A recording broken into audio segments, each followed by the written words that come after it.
Selamat siang Pak Wisnu, selamat siang teman-teman. Di sini kami dari kelompok 6 ingin mempresentasikan presentasi yang berjudul Conquering a Culture of Indecision yang beranggotakan yang pertama saya sendiri M. Adam Zamzami, yang kedua David Boy Damanik, yang ketiga Widya Ardini Prasetya, yang keempat Abraham Febrian Widodo, yang kelima Albert Valentino, yang keenam Aisyah Nur Fitriani.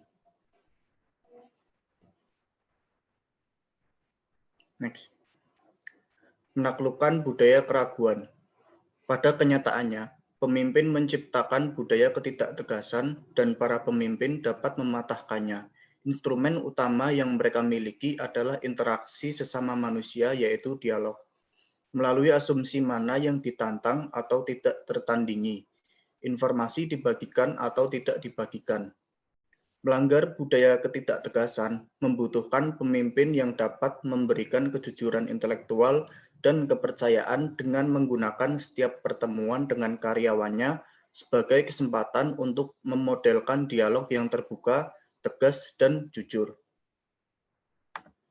Singkatnya, pemimpin dapat menciptakan budaya perilaku yang menentukan melalui perhatian pada dialog mereka sendiri. Desain yang cermat dari mekanisme operasi sosial, serta tindak lanjut dan umpan balik yang tepat. Next. Selanjutnya 3 hal dalam menaklukkan keraguan. Yang pertama, dimulai dengan dialog. Yang kedua, bagaimana dialog menjadi tindakan. Yang ketiga, tindak lanjut dan umpan balik. Poin-poin tersebut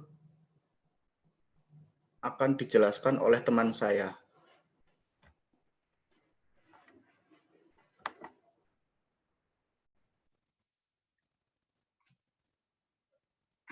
Semua dimulai dengan dialog. Kualitas dialog menentukan bagaimana orang mengumpulkan dan memproses informasi, bagaimana mereka membuat keputusan, dan bagaimana perasaan mereka satu sama lain dan tentang hasilnya keputusan ini. Dialog dapat mengarah pada ide dan kecepatan baru sebagai keunggulan kompetitif.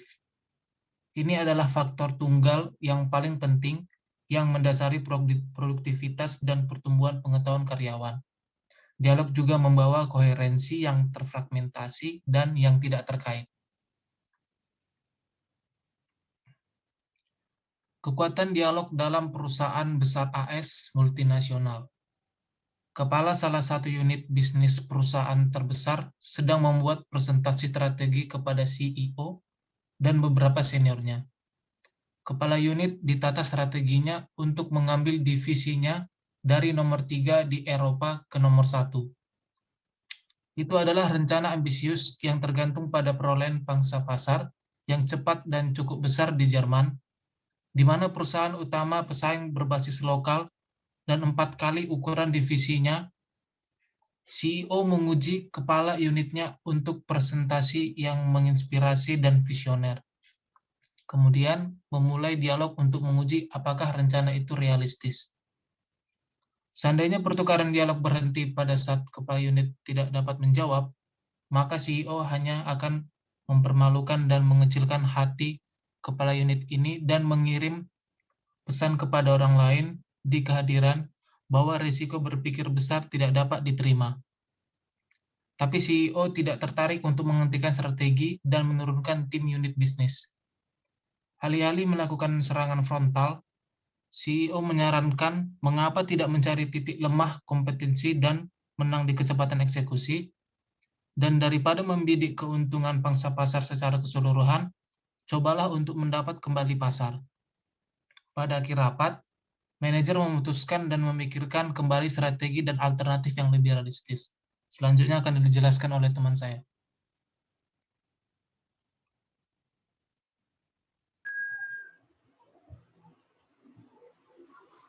Dalam kasus tersebut, menjelaskan bahwa meskipun mungkin belum jelas pada awalnya, CEO tidak mencoba untuk menegaskan otoritasnya atau mengurangi eksekutif. Dia hanya ingin memastikan bahwa realitas kompetitif tidak ditutup-tutupi, dan untuk melatih mereka yang hadir, baik di ketajaman bisnis maupun kemampuan organisasi serta pada seni mengajukan pertanyaan yang tepat. Dia menantang diusulkan strategi bukan karena alasan pribadi, tetapi karena alasan bisnis. Dialog tersebut mempengaruhi sikap dan perilaku orang secara halus. Artinya, mereka pergi dengan mengetahui bahwa mereka harus melakukan hal tersebut untuk mencari peluang dengan cara yang tidak konvensional dan bersiap dalam menjawab pertanyaan sulit yang tidak terhindarkan. Mereka menjadi yakin bahwa pertumbuhan itu mungkin dan tindakan itu juga diperlukan. Bagaimana dialog menjadi tindakan? Latar belakang terjadinya dialog sama pentingnya dengan dialog itu sendiri. Mekanisme operasi sosial budaya perusahaan yang menentukan perilaku yang ditandai dengan 4 karakteristik. Keterbukaan, keterus-terangan, informalitas, dan penutupan. Keterbukaan menjelaskan bahwa pemimpin menciptakan suasana aman yang memungkinkan diskusi yang berjalan dengan baik dan adanya kepercayaan. Keterus-terangan menjelaskan bahwa orang-orang dapat mengungkapkan pendapat mereka yang sebenarnya, bukan pendapat yang seharusnya itu mereka katakan. Informalitas itu menjelaskan bahwa orang-orang merasa lebih nyaman mengajukan pertanyaan dan bereaksi dengan jujur dan spontanitas memberi energi. Dan penutupan itu menjelaskan bahwa di akhir pertemuan, orang-orang tahu persis apa yang seharusnya mereka lakukan sesuai dengan yang mereka harapkan. Kurangnya penutupan ditambah dengan kurangnya sanksi adalah alasan utama adanya budaya keraguan. Selanjutnya akan dijelaskan oleh teman saya.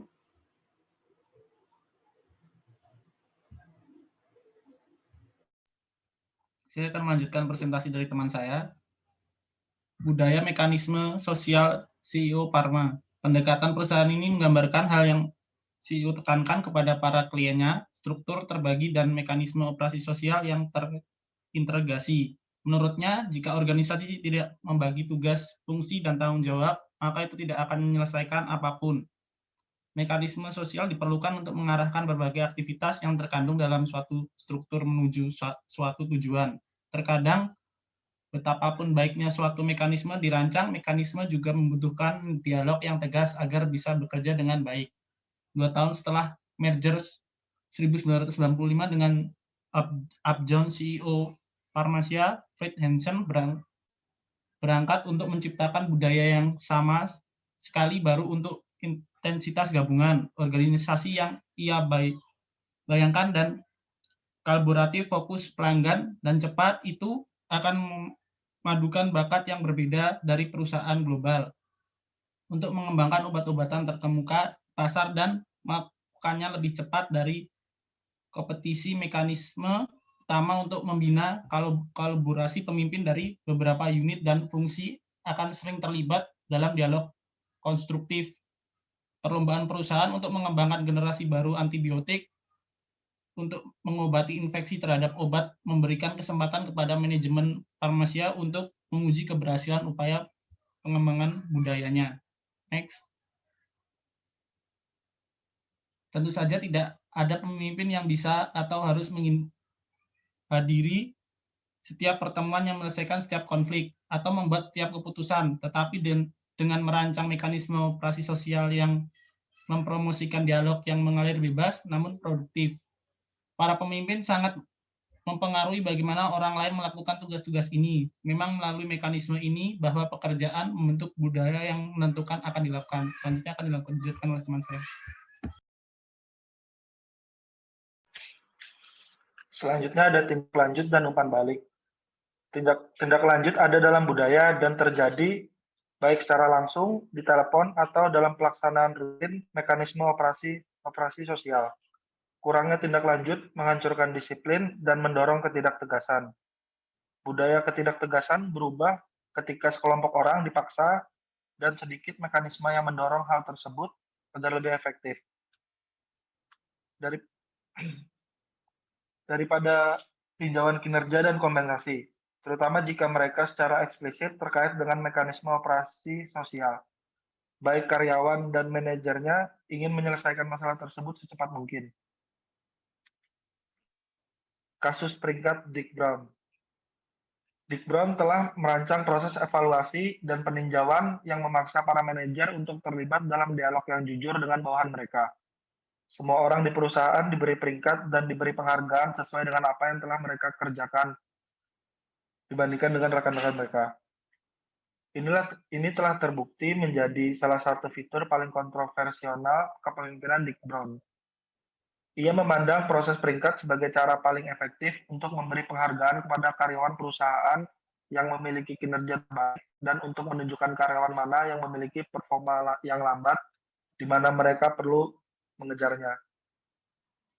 Tapi sistem ini membutuhkan jenis dialog yang tepat untuk membuatnya bekerja sebagaimana mestinya dan mencapai tujuannya. Pemimpin harus memberikan umpan balik yang jujur terhadap bawahan mereka, khususnya bagi mereka yang berada di bawah. Brown mengenang pertemuan yang dia alami tidak lama setelah list peringkat dikeluarkan. Seorang karyawan menganggap dirinya adalah karyawan terbaik di perusahaan. Brown terkejut menemukan dirinya lebih dekat dengan daftar bagian bawah dibandingkan dengan daftar atas. Banyak karyawan yang bertanya, bagaimana ini bisa terjadi? Saya memiliki performa bagus tahun ini seperti yang dilakukan pada tahun lalu. Brown menjawab dua kemungkinan penjelasan. Yang pertama, bahwa karyawan tersebut tidak sebaik yang dia pikirkan. Yang kedua, meskipun karyawan tersebut melakukan pekerjaan sebaik dan sama seperti yang dia lakukan seperti tahun lalu, rekan-rekannya juga melakukan yang lebih baik. Jika kamu tetap sama, maka Anda akan tertinggal, kata Brown. Selanjutnya akan dilanjutkan oleh teman saya.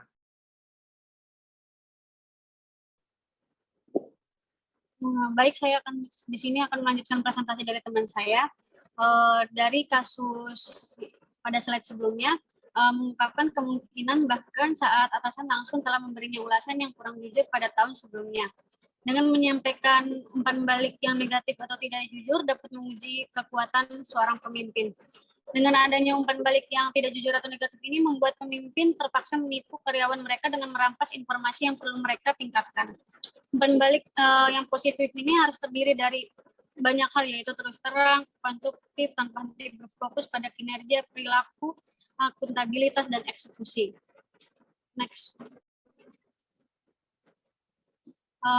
Pada akhirnya, mengubah budaya ketidaktegasan adalah masalah kepemimpinan. Ini masalah yang mengajukan pertanyaan-pertanyaan sulit seperti salah satunya yaitu apakah dialog kita ditandai dengan keterbukaan, keterus-terangan, informalitas, dan penutupan. Yang kedua, mengubah budaya ketidaktegasan adalah hal yang besar dan menuntut tugas. Untuk mengubah hal ini sangat dibutuhkan keterampilan mendengarkan, ketajaman bisnis, dan pengalaman operasional yang dapat dipanggil oleh pemimpin perusahaan. Tapi sama pentingnya pekerjaan menuntut ketabahan emosional. Tindak lanjut akan tidak hanya dihargai dengan organisasi yang menentukan, tetapi dengan tenaga kerja yang berenergi, berdaya, dan terlibat. Sekian presentasi dari kelompok kami. Terima kasih.